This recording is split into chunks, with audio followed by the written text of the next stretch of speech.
All right, good morning, happy Monday, class. Last week headed into spring break.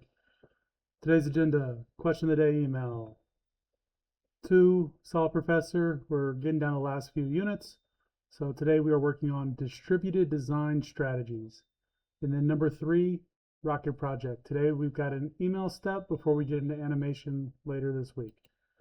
So here is the details about the rocket project email step. So you're going to create a new email with the subject, My Model Rocket.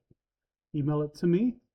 In the email, you need to have 3 things: a greeting, a sentence or 2, could be, and then your signature. So email could be something like, "Hi, Mr. McDonald, comma, here is a copy of my model rocket.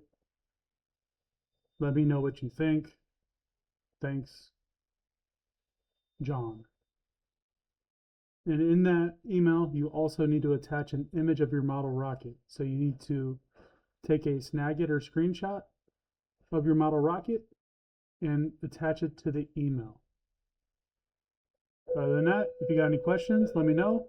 Have a happy Monday.